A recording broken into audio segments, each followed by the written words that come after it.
भारतीय सेनाओं की अभूतपूर्व मिसाल विजय दिवस की 50वीं वर्षगांठ पर रेवाड़ी के शहीद रेजांगला पार्क में गोल्डन जुबली पूर्व सैनिक रैली एवं शौर्य सम्मान का आयोजन किया गया। विजय दिवस एवं रेजांगला शहीदी समारोह समिति की ओर से आयोजित इस कार्यक्रम में मेजर जनरल वाई के यादव ने बतौर मुख्य अतिथि शिरकत की, जबकि कार्यक्रम की अध्यक्षता पूर्व वित्त मंत्री कैप्टन अजय सिंह यादव ने की। इस मौके पर पत्रकारों से बातचीत में पूर्व मंत्री कैप्टन अजय सिंह यादव ने वर्ष 1971 में भारत पाकिस्तान के बीच हुए युद्ध के दौरान शहीद भारत के वीर सैनिकों को नमन किया और कहा कि तत्कालीन प्रधानमंत्री इंदिरा गांधी के नेतृत्व में लड़ी गई लड़ाई में भारत की सेनाओं ने अपने शौर्य का परिचय देते हुए वह कमाल कर दिखाया, जिसकी बदौलत पाकिस्तान के दो टुकड़े हुए और बांग्लादेश के रूप में एक नए देश का निर्माण हुआ। उन्हीं वीरों की याद में हर साल 16 दिसंबर को विजय दिवस के रूप में मनाया जाता है और इस बार 50वीं वर्षगांठ के उपलक्ष्य में इसे गोल्डन जुबली के रूप में मनाया जा रहा है। वहीं इस दौरान कैप्टन अजय सिंह यादव ने एक बार फिर भारतीय सेनाओं में अहीर और गुर्जर रेजिमेंट बनाने की पुरजोर मांग की और कहा कि अगर ऐसा नहीं होता तो सभी रेजिमेंटों को खत्म कर केवल भारतीय सेना ही नाम रखा जाए। रेवाड़ी के रेजांगला पार्क में स्थित वार म्यूजियम की दुर्दशा पर कैप्टन अजय सिंह यादव ने कहा कि देश की सुरक्षा के लिए अपना सर्वस्व न्यौछावर करने वाले वीर शहीदों की याद में बने इस वार म्यूजियम की दुर्दशा से इस सरकार को कोई सरोकार नहीं। ये तो सिर्फ हिंदू मुस्लिम और पाक चीन के नाम पर लोगों को गुमराह कर रहे हैं। वार म्यूजियम में शहीदों की तस्वीरें भी ना के बराबर ही हैं, जो कि बड़े शर्म की बात है। समारोह के दौरान स्कूल और कॉलेजों के छात्रों द्वारा देशभक्ति पर आधारित अनेक सांस्कृतिक कार्यक्रम भी प्रस्तुत किए गए। वहीं कार्यक्रम के अंत में पूर्व मंत्री कैप्टन अजय सिंह यादव ने समिति की ओर से शहीदों की वीरांगनाओं को शॉल भेंट कर सम्मानित भी किया।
कौन सा आज विजय दिवस मनाया जा रहा है, क्या कहेंगे इसमें? देखिए साहब, जो आज विजय दिवस है उसकी 50वीं वर्षगांठ है और मैं समझता हूँ कि श्रीमती इंदिरा गांधी और उनके गाइडेंस में और जनरल मानेकशॉ के नेतृत्व में पाकिस्तान के दो टुकड़े कर दिए थे और इसमें करीबन 3,900 हमारे जवानों ने शहादत दी थी और करीबन 9,512 लोग इसमें घायल हुए थे और ये मात्र 13 दिन के अंदर जो है ये युद्ध ख़त्म किया गया।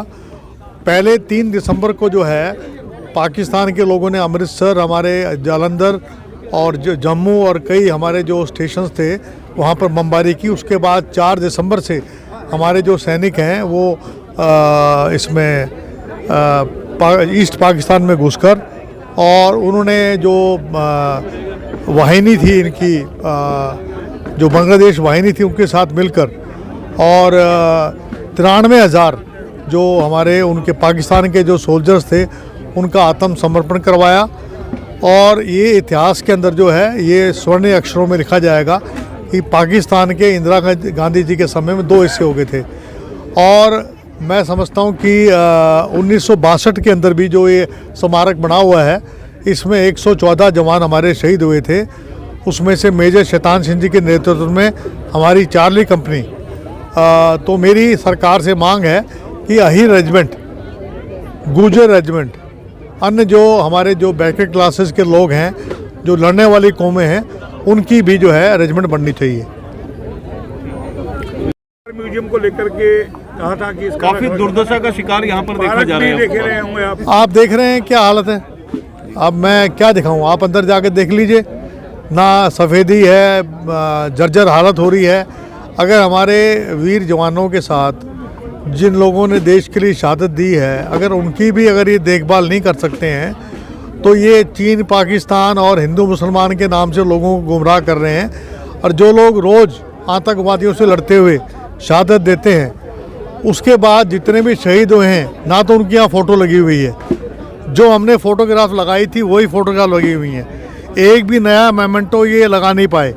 जैसी दुर्दशा इस वक्त है, उससे मुझे शर्म आ रही है और प्रशासन को इसकी तरफ ध्यान देना चाहिए। पार्क में भी देखा जा रहा है कि फुहारे तक उखाड़ लिए गए हैं, यहाँ घास तक नहीं है। इसके अंदर शहीदों के नाम पर एक पार्क है। आप देख लीजिए ना, यहाँ पर टैंक आना था, एरोप्लेन आना था, वो सब जो है ठंडे बस्ते में चले गए हैं। सारी हमने मंजूरी करवा दी थी, टैंक भी आना था, एरोप्लेन भी आना था, लेकिन सरकार के पास समय नहीं इन बातों के लिए। उनके पास तो केवल जो है सांप्रदायिक भड़काने की बात है। अभी जैसे हमारे ओबीसी का जो क्रीमी लेयर है, सेंटर में 8,000 है, यहाँ पर 6,000 कर दिया। यानी कि नेगेटिव अप्रोच, चाहे वो किसानों के प्रति हो, चाहे वो बेरोजगारों के प्रति हो, चाहे किसी के प्रति हो, इनकी नेगेटिव सोच है।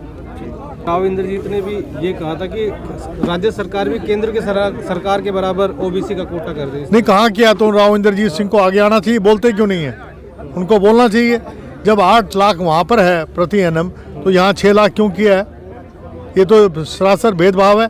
और 6 लाख में चपरासी का बच्चा भी जो है वो रिजर्वेशन नहीं ले पाएगा। 50,000 तो जो से ऊपर जिसकी अगर 1,000 भी होगी, वो उसका फ़ायदा नहीं उठा पाएगा। तो आप सोच सकते हैं कि अब गरीब किसान को चक्कर काटने पड़ेंगे कि साहब हमारा जो है, फिर वहाँ पर जो है करप्शन होगी। तो ये सिस्टम गलत है।